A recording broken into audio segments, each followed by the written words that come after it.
అందరికీ హరే కృష్ణ. ఇది శ్రీ కోదండరామస్వామి వారి భజన మండలి వారిచే ప్రకాశం జిల్లా కొండపి మండలంలోని నెన్నూరుపాడు గ్రామంలో చక్కని ఈ హరినామ భజన జరిగింది. ఇది వైకుంఠ ఏకాదశి అయిపోయింది కదా, అయిపోయిన తర్వాత జరిగినటువంటి కార్యక్రమం అన్నమాట. ఇది అయిపోయిన తర్వాత ఆ రోజు జరిగింది. దాన్ని నేను ఇప్పుడు 3వ పార్ట్గా దీన్ని వీడియోని అప్లోడ్ చేస్తున్నాను. చక్కగా అందరూ ఈ హరినామ భజన్ని చక్కగా పాడారు. వీడియో నచ్చితే లైక్ చేయండి, షేర్ చేయండి, కామెంట్ చేయండి. మొదటిసారిగా మా ఛానల్ని చూస్తున్నట్లయితే కింద ఉన్న రెడ్ కలర్ సబ్స్క్రైబ్ బటన్ మీద క్లిక్ చేసి ఛానల్ని సబ్స్క్రైబ్ చేసుకున్నట్లయితే మేము పెట్టే వీడియోలు మీకు నోటిఫికేషన్ ద్వారా వస్తుంటాయి.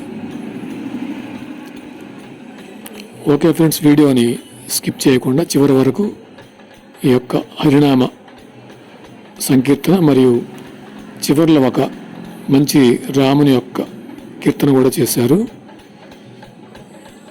అది కూడా వినవలసిందిగా కోరుకుంటూ మరొక మంచి వీడియోతో మరలా కలుద్దాం. స్కిప్ చేయకుండా చివరి వరకు వినండి. మనసుకి ఎంతో ప్లెజెంట్గా కృష్ణుడు రాముడిని కీర్తిస్తూ ఉన్నారు కాబట్టి అందరికీ వైకుంఠ ఏకాదశి రోజున మనం ఆ కృష్ణుడి యొక్క ఆశీస్సులు కలగాలని కోరుకుంటూ వీడియోని చివరి వరకు చూడండి. హరే కృష్ణ.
అలా మనం ఈ విధంగా ఈ నామస్మరణ అనేది, హరినామ సంకీర్తన అనేది చక్కగా పెద్దగా చెప్పవచ్చు, మనసులో కూడా చెప్పుకోవచ్చు. మనము ఉదయాన్నే లేవగానే హరే కృష్ణ అనుకొని లేవచ్చు. మన దినంలో ఉన్నటువంటి కార్యక్రమాలని హరే కృష్ణ మహామంత్రంతో మొదలుపెట్టి చేసుకోవచ్చు అన్నమాట. అలాగే ఎందుకంటే ఇది మనకి పురాణం, బృహన్నారదీయ పురాణంలో చెప్పబడింది. హరేర్నామ హరేర్నామ హరేర్నామైవ కేవలం కలవ నాస్త్యేవ నాస్త్యేవ నాస్త్యేవ గతిరన్యథ. అంటే మనం ఈ కలియుగంలో ఎక్కడ చూసినా కూడా కలహాలు కపటాలతో నిండి ఉంటుంది. ఇలాంటి కలియుగంలో ఈ హరినామము తప్ప హరినామము తప్ప హరినామము తప్ప అని వాళ్ళు నాస్త్యేవ నాస్త్యేవ నాస్త్యేవ అంటే 3 సార్లు చెప్పారు హరినామం తప్పనే మాటని. మన మార్గం లేదు, ఈ హరినామం తప్ప వేరే మార్గం లేదని మనకి బృహన్నారయ పురాణంలో చెప్పబడింది. ఇక్కడ మీరు చక్కగా ఈ కార్యక్రమాన్ని ఈ వైకుంఠ ఏకాదశి రోజు మీ చిన్న గ్రామంలో మీరందరూ కూడా చక్కగా ఒక భజన మండలి, శ్రీ కోదండరామస్వామి వారి భజన మండలి ఆధ్వర్యంలో చక్కగా మీ అందరి పేర్లు నాకు తెలియపోవచ్చు. ఆయన చెప్పారు కొంతమంది పేర్లు, నాకు అవి తెలియకపోవచ్చు, వాళ్ళ పేర్లు నేను చెప్పలేకపోతున్నాను. అయినా పర్లేదు, మనం పేరు కోసం పర్లే, భగవంతునికి ఆనందం కోసం మనము ఈ భజన మీరు చేస్తున్నారు అనుకుంటున్నాను. తప్పనిసరిగా ఇలాంటి వైకుంఠ ఏకాదశులు కాకుండా మనకి ప్రత్యేకమైనటువంటి పండుగల రోజులు కూడా మీరు ఈ కార్యక్రమం చక్కగా ఈయన వెంకటరెడ్డి గారు నన్ను తీసుకొని వచ్చారు, వారికి ధన్యవాదాలు. మీ అందరి చక్క కూడా నేను చెప్పిన కొన్ని మాటలను కూడా కరెంటు పోయినప్పుడు విన్నారు, దానికి కూడా మీ అందరికి కూడా చాలా చాలా కృతజ్ఞతలు. అలాగే ఇక్కడ ఈ డోలక్ పేరు నాకు ఐడియా లేదు, అలాగే ఈ హార్మోనియం గోపాల్ టీచర్ గారు, ఆయన నన్ను ఒక 4-5 రోజుల నుంచి ముందుగానే సార్ కనీసం ఒక అరగంటన్న వీడియో తీసి కొంచెం ఛానల్లో పెట్టండి అని. అంటే ఆయనకు ఒక సంతృప్తి, మన కార్యక్రమం చూడాలి అందరని. ఎవరో ఒకరు ప్రోద్బలం ఉంటేనే భగవంతుడు వాళ్ళకి ఆ విధంగా ఇన్స్పిరేషన్ ద్వారా మనం ఆయన పిలిచారు, వచ్చాను. మీ అందరు చక్కగా నామం చేస్తుంటే మనకి మామూలుగా ఉంటారు కొంతమంది భజన మండళ్ళని, వాళ్ళేమో అనుకున్నాను నేను. కానీ వెంకటరెడ్డి గారు చెప్పారు వీళ్ళు మా ఊర్లో ఎప్పటి నుంచో వీళ్ళందరుగా చక్కగా చేస్తుంటారని. ఎనీవే చాలా చక్కగా హరినామ భజన చేస్తున్నారు. అంటే వాళ్ళు అది స్టైల్ అనేది మనం అది చెప్పడానికి లేదు, వాళ్ళు నేర్చుకున్న దాన్ని భగవంతునికి ప్రేమతో మనస్ఫూర్తిగా మనం అది పాడటం చూడాలి అనేది కూడా ముఖ్యం. నిదానంగా వారు నామ సంకీర్తనాన్ని మార్చుకొని భగవంతుని మీద ప్రేమతో ఇంకా ముందుకు వెళ్ళాలని కోరుకుంటూ, వీడియో నచ్చినట్లయితే లైక్ చేయండి, షేర్ చేయండి, కామెంట్ చేయండి.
అయిందా ఇప్పుడు నేను వచ్చినావు